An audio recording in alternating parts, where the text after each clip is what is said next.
আমিও ছাত্র জীবনে অনেকের কাছে শুনে মনে করতাম যে পীর মানে এর ভিতরে ভেজাল আছে।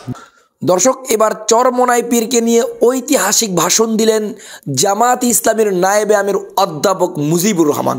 আপনি অবাক হয়ে যাবেন, আজ পর্যন্ত এত সুন্দর কোনো ব্যক্তিকে নিয়ে কোনো ব্যক্তি বক্তব্য দিচ্ছে কিনা আমার জানা নাই। রাজনীতির মধ্যে এটাই সৌন্দর্য। শুনে আসি আমরা অধ্যাপক মুজিবুর রহমান পীর সাহেব চরমোনাই সম্পর্কে কি বলেছে।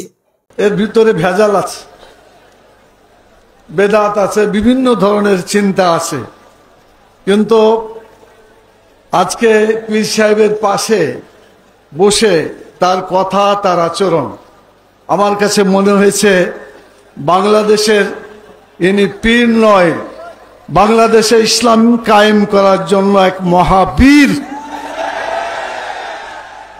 আমি দোয়া করি আল্লাহ তাআলা তাকে ইসলাম কায়েমের একজন মস্ত বড় বীর হিসাবে বাংলাদেশের টেকনাফ থেকে তেঁতুলিয়া পর্যন্ত কোরআন এবং সুন্নাহর আইন প্রতিষ্ঠার এই বিজয়কে যেন ত্বরান্বিত করতে পারেন, আল্লাহ সে তৌফিক দান করুন।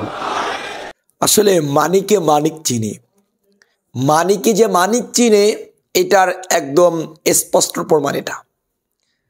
অধ্যাপক মুজিবুর রহমান সাহেব যেমন সৎ মানুষ, উনি সৎ মানুষকেই চিনে। আমি জামাত ইসলামের মধ্যে যাদেরকে বেশ পছন্দ করি, আখলাক, চরিত্র এবং পুরো শরীরের মধ্যে, জিসেমের মধ্যে সুন্নাতে নববীর সাদৃশ্যতা, এটা একমাত্র আমরা জামাত ইসলামের নায়েবে আমির অধ্যাপক মুজিবুর রহমান সাহেবের মধ্যে দেখতে পাচ্ছি। কি চমৎকার দাড়ি! কেউ দেখলে বলবে না যে এই লোক জামাত ইসলামীর কোনো বড় দায়িত্বশীল কিংবা নায়েবে আমির। কারণ জামাত ইসলামীরা যেই ব্যাপারটা দাড়িকে হত্যা করে দিয়েছে, এই ব্যাপারটা আমার জামাতের সবচেয়ে অপছন্দনীয় ব্যাপার হচ্ছে এটা। তারা যে দাড়িকে হত্যা করে দিয়েছে, একদম হত্যা করে দিয়েছে। দাড়িকে তো মুন্ডন করেছেই, এবং দাড়ি মুন্ডন করার ব্যাপারে তাদেরকে জিজ্ঞাসা করা হলে তারা আবার এটাকে সম্পূর্ণ ফতুয়াটাকে বিকৃত করে ফেলে। যাই হোক না কেন, এটা তাদের ব্যক্তিগত গলত। কিন্তু আবার কিছু কিছু নেতা ঠিক আছে, তাদের মধ্যে অধ্যাপক মুজিবুর রহমান সাহেব অন্যতম।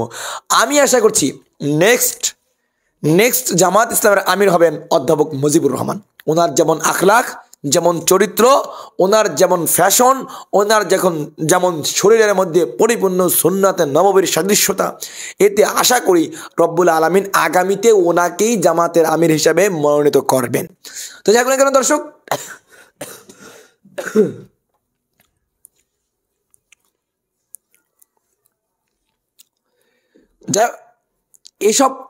এইসব বক্তব্যই আমাদেরকে সামনের দিকে এগিয়ে যেতে উৎসাহ প্রদান করে।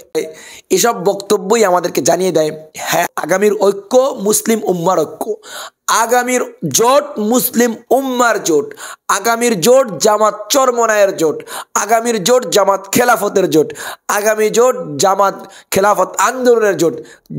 আমরা আজকে যারা এক হয়েছি, ইনশাআল্লাহ আশা করছি আমরা কিয়ামত পর্যন্ত কমপক্ষে যেই নীতিতে আমরা এখন এক হয়েছি, কিয়ামত পর্যন্ত এই নীতিতে আমরা এক থাকব।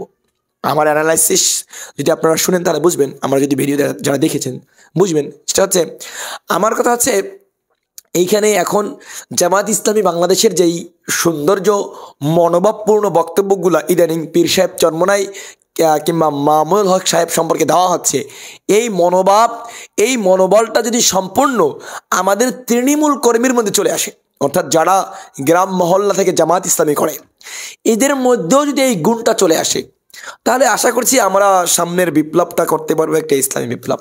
এটা আমাদের লাস্ট কথা।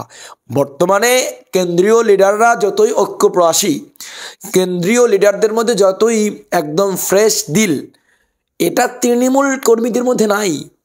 আমরা উপরিভাগ যতটা এক হয়েছি, উপরিভাগ যতটা জোট হয়েছি, তৃণমূলরা তো তার চেয়েও বেশি হিংসায় মগ্ন। এখন খোঁজে নেন, এখনও অনেকে হিংসায় মগ্ন। এই জন্য আমি তৃণমূল কর্মীদেরকে বলবো, আপনারা অধ্যাপক মুজিবুর রহমান সাহেবের কাছ থেকে শিখুন কিভাবে সঠিক মানুষকে সম্মান করতে হয়, কিভাবে সঠিক মানুষকে কদর করতে হয় শিখুন। আজকে এই যে ঐক্যজোটটা হয়েছে, কে এই ঐক্যজোটের সবচেয়ে বড় কাণ্ডারি, কার ঐক্লান্তিক পরিশ্রমে আজকের এই ঐক্যজোট হয়েছে তা আপনারা কি জানেন? তিনি হচ্ছেন রাহবার, আধ্যাত্মিক রাহবার, রাজনৈতিক রাহবার সৈয়দ রেজাউল করিম। তিনি শুধু আধ্যাত্মিক রাহবার কিংবা রাজনৈতিক রাহবার বললে তাকে হয় না। যদি সামনে কোনো ইসলামী বিপ্লব হয়, এই ইসলামী বিপ্লবের রূপকার সম্পূর্ণ সৈয়দ রেজাউল করিম, আপনাকে মানতে হবে। এক বাক্সের যে নীতি, এই নীতিতে যেভাবে শফিকুর রহমান সাহেব সামনে এগিয়েছে, ঠিক তার চেয়েও বেশি অগ্রণী ভূমিকা পালন করেছেন সৈয়দ রেজাউল করিম। যাই হোক না কেন, উভয়কে নিয়ে আজকের এই সুন্দর বক্তব্য আমার কাছে খুব ভালো লেগেছে। আশা করি জামাত ইসলামী এবং ইসলামী আন্দোলন বাংলাদেশের মধ্যে যে এই সমঝোতাটা সারা জীবন থাকবে। আকীদাগতভাবে যে ত্রুটিগুলো আছে, সেই ত্রুটিগুলো অচিরেই আমরা সংশোধন করব এবং আমরা একত্রে কিয়ামত পর্যন্ত দ্বীনের খেদমত করব, ইসলামের খেদমত করব ইনশাআল্লাহ।